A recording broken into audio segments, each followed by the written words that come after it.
At 20 years old, I learned just how quickly a mother can turn into a stranger.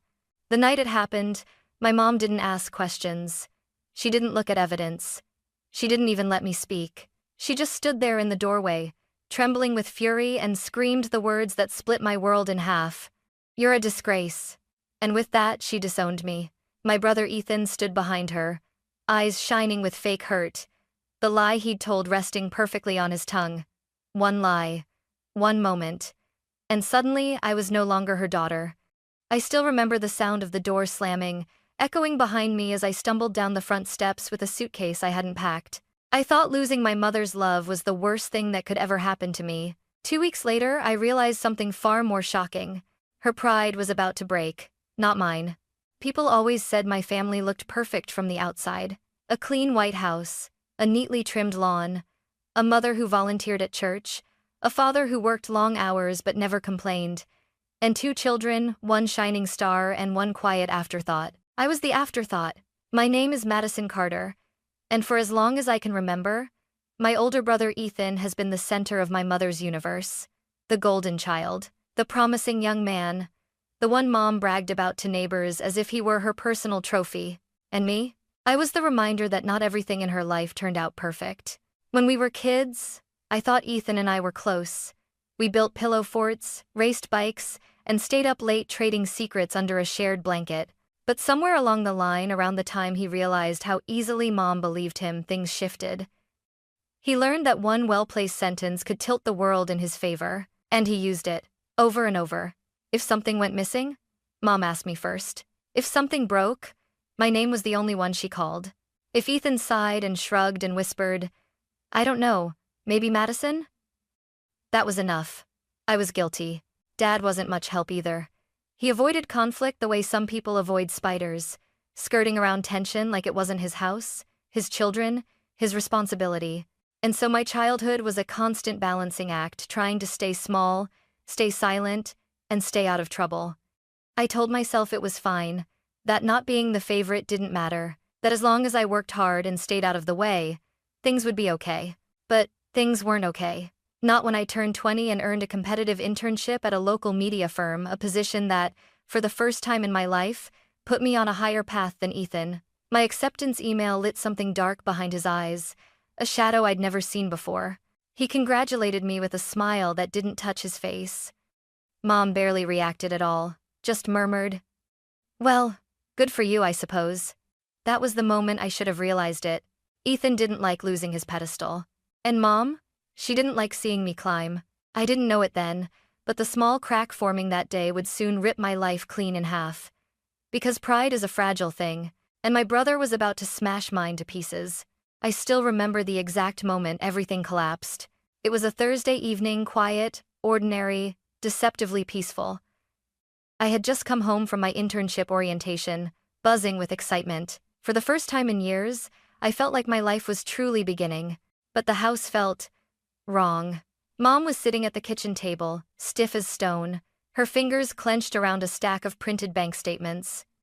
Ethan stood near the counter, arms crossed, wearing that same expression he used as a kid when he'd broken something but wanted me to take the blame. "Mom?" I asked. No one answered. Then she lifted her head. The look in her eyes, cold, betrayed, burning, hit me harder than any slap ever could. "Madison," she said slowly, each syllable sharp enough to cut skin. "Why did you steal money from our family account?" My breath stopped. "What? Mom, I didn't." "Don't you dare lie to me." Her voice cracked through the air like lightning. $2,000. Gone. Gone, Madison. And the transfer came from your login. My heart slammed in my chest. I didn't take anything. I don't even have access to. "She's lying," Ethan whispered, soft, trembling, perfectly rehearsed. "I saw her on her laptop late last night. I thought she was doing internship work, but... Mom, I didn't think she'd steal from us." The betrayal in his voice was so convincing I almost believed it myself. Mom shot to her feet. "Why? Why would you embarrass this family like this? Do you want people to think I raised a thief?" "I didn't take the money," I cried. "Please, just listen."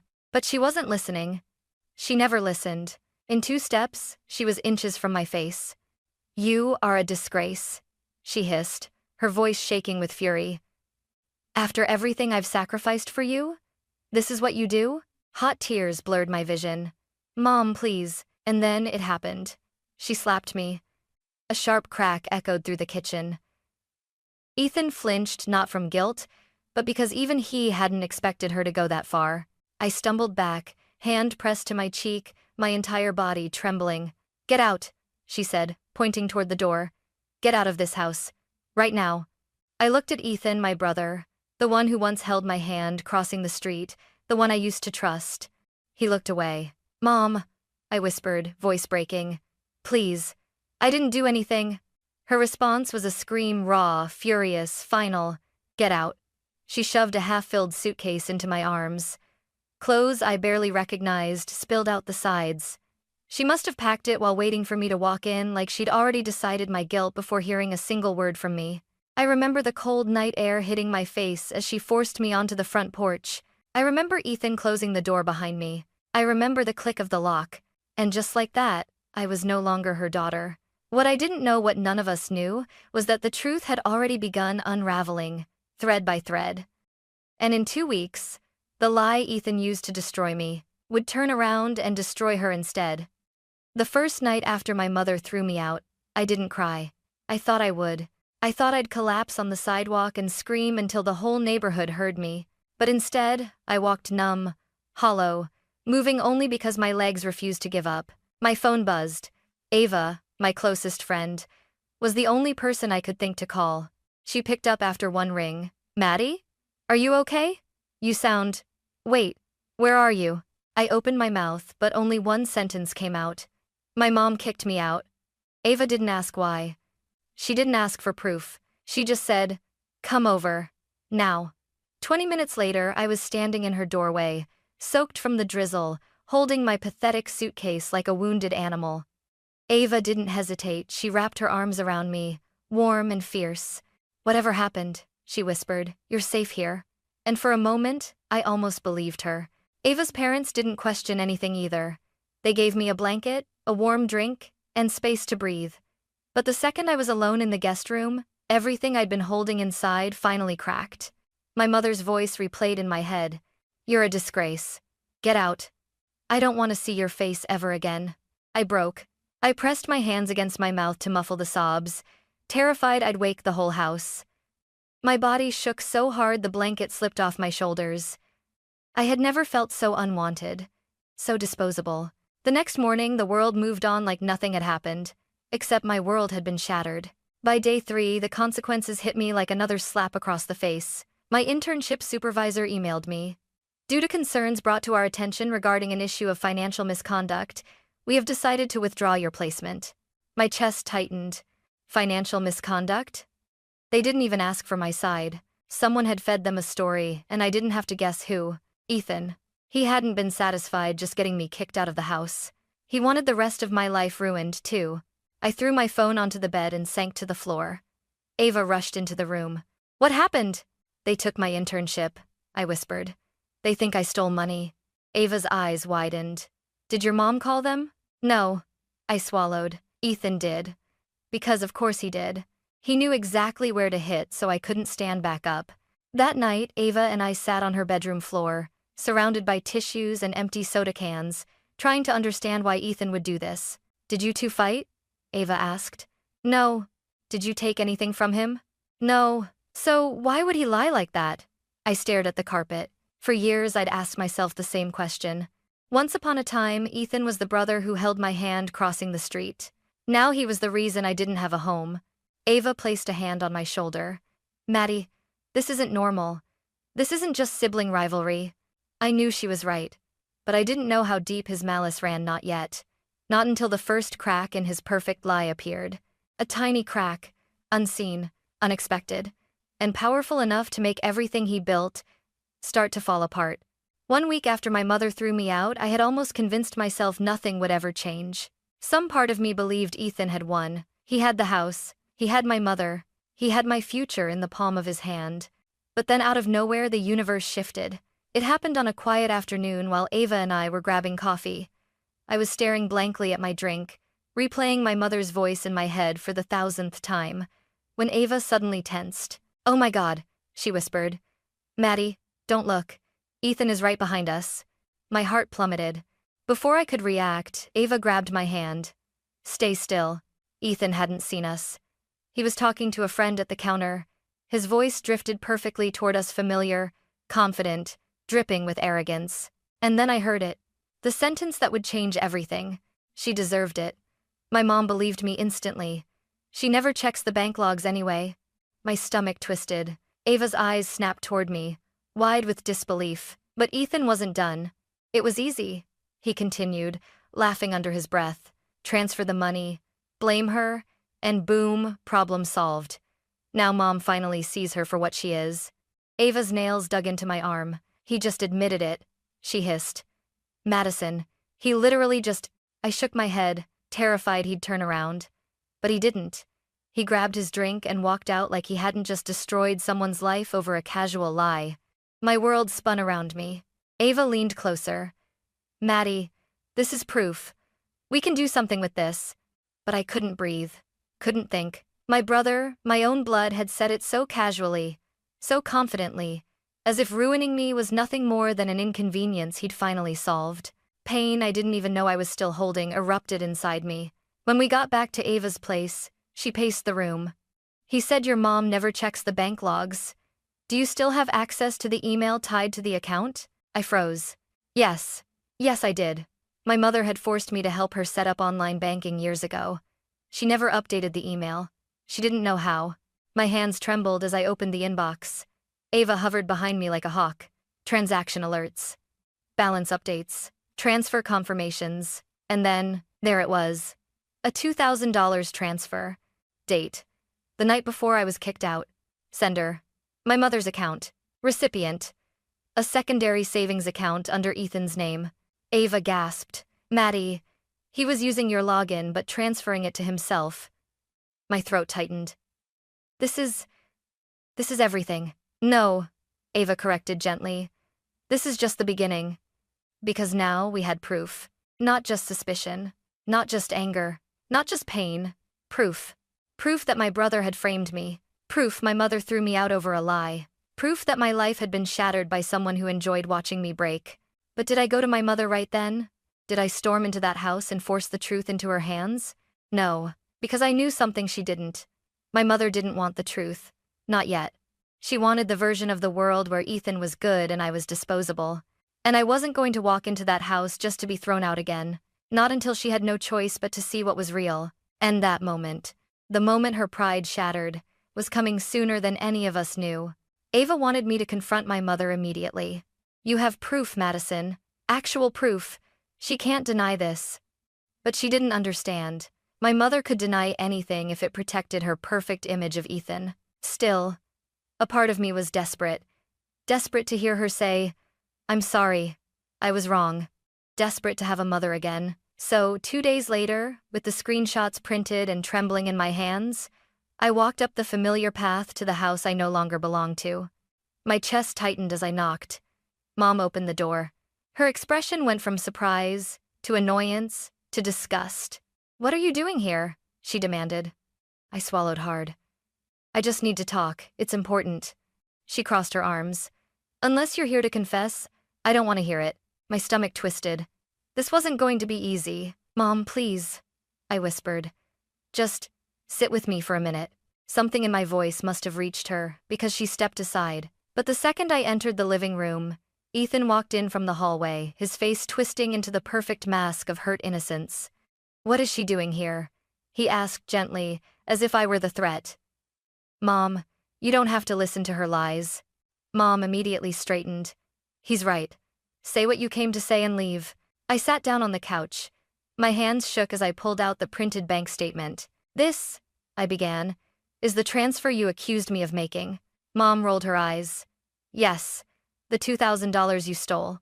I didn't steal it, I said, because it went into Ethan's account. Ethan froze. Just for a second, but I saw it. A flicker of panic. Mom scoffed. Don't be ridiculous. Let me see that.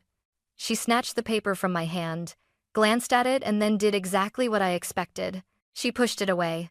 No, this is manipulated. Ethan would never do this. Mom, look at the date, I pleaded. The timestamp. The account name? Enough, she shouted. This is pathetic, Madison. If you're going to lie, at least lie well. My throat closed. Mom, I whispered. I'm telling the truth. Ethan lied. He framed me. Stop blaming him, she screamed. Ethan lowered his head, pretending to wipe away a tear. Why are you doing this to me, Maddie? I stared at him, at the boy I grew up with. At the young man who smiled while destroying me. Something inside me broke. You did this, I whispered, voice shaking. You stole the money. You blamed me. You ruined my internship. You— Get out, Mom said coldly. I blinked. What? You heard me. Her voice was icy, final. Get out of my house. You're not welcome here. Ethan exhaled slowly, relief flickering in his eyes. Mom stepped closer and hissed. You will not drag him down just because you can't accept your own failures. I stood there frozen, the proof still in my hand, my heart aching so violently it felt like my ribs might crack under the pressure. Mom, I whispered, one last time. Please, just believe me. Her face hardened. I don't believe liars. There it was, the final blow. I turned toward the door, tears blurring my vision, but as I reached for the handle, I saw movement in the corner of my eye. My father, standing in the hallway, watching everything, silent. But his eyes, they weren't angry. They weren't cold. They were troubled, conflicted, awake. He didn't say a word. But for the first time in my life, I saw something in him I had never seen before. He doubted Ethan. And he doubted her. And that tiny, flickering doubt would soon become the crack that split everything open. When I left the house that night, I didn't cry.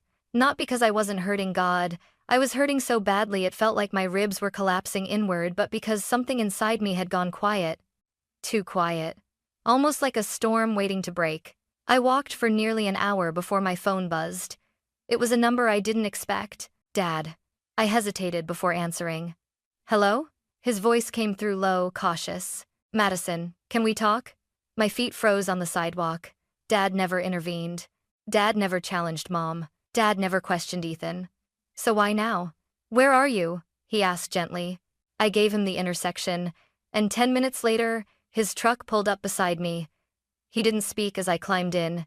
He didn't lecture, didn't ask, just drove. Finally, he parked behind an empty church lot and turned off the engine. Madison, he began, staring straight ahead. I saw the statement you showed your mother. My heart clenched. And he let out a long, exhausted breath, and I looked into it. I blinked. You— What? Dad rubbed his forehead. I checked the home security camera. The night the money disappeared, Ethan left the house at 2:17 a.m. My pulse quickened. Dad continued, voice tight.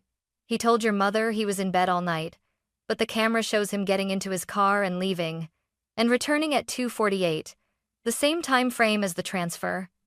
A small, broken laugh escaped me. So I had been right. I wasn't crazy. I wasn't the liar she made me out to be. Why didn't you say anything? I whispered, throat burning. Dad's shoulders sagged, a lifetime of silence and avoidance weighing him down. Because your mother loves Ethan in a way that blinds her, he said quietly. And I let it happen. For years, a tear slipped down my cheek. Dad, she threw me out. She called me a disgrace. I know. His voice cracked. And that's why I'm done staying silent. I stared at him, stunned. He reached into his pocket and pulled out a flash drive. What's that? I asked. The camera footage, he said. The proof. I saved it before your mother could delete anything. For a long moment, I couldn't breathe. You kept this. For me? For the truth, he corrected softly. You didn't deserve what happened, Madison, and someone has to make it right. My hands trembled as I took the drive from him. It felt heavier than metal. It felt like justice. Does Mom know you found this? I asked. Dad shook his head slowly. No, not yet, but she will. He hesitated, then added, she needs to see it, even if it breaks her. The wind outside rattled the truck. A dog barked somewhere in the distance. My heartbeat thrummed like a drum in my ears. For the first time in weeks, maybe years, I didn't feel alone. Dad, I whispered. Why now? His eyes glistened. Because watching you walk away today was like watching my biggest failure follow you out the door. A sob rose in my throat, but I forced it down," he continued.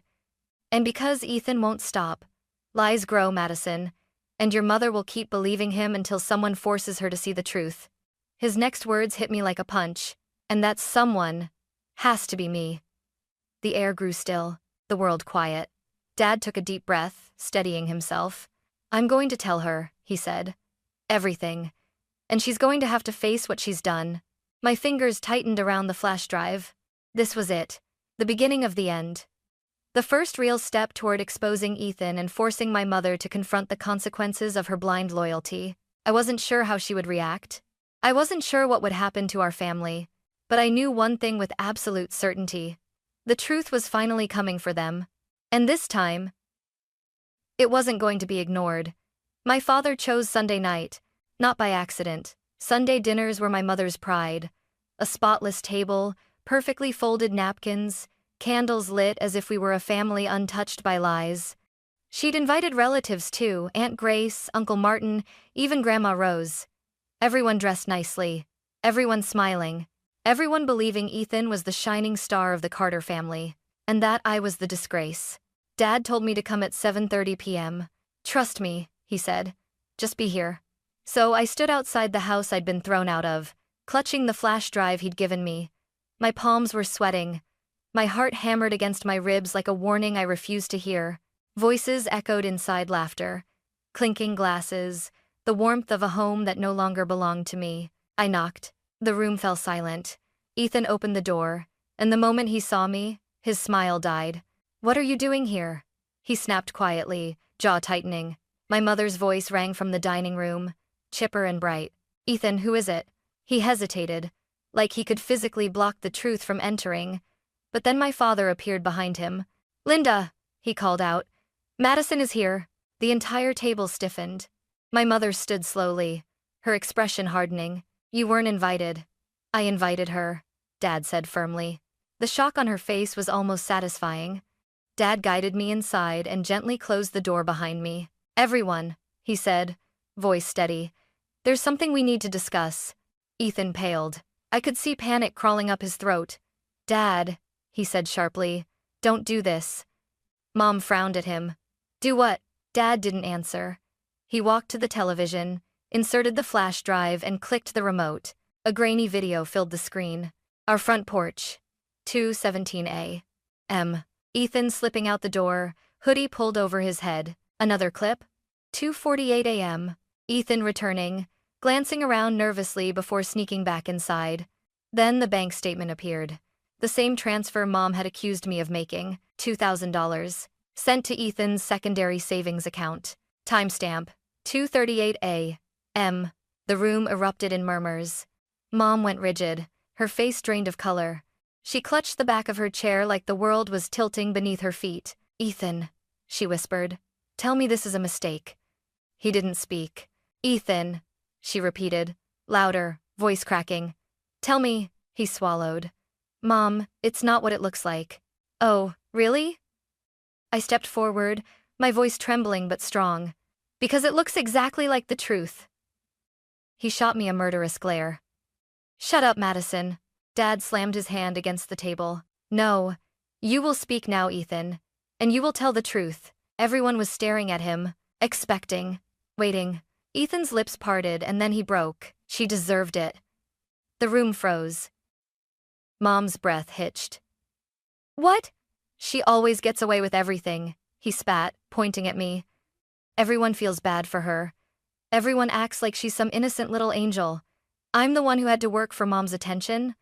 I'm the one who had to be perfect." I stared at him, stunned. "You framed me," I whispered.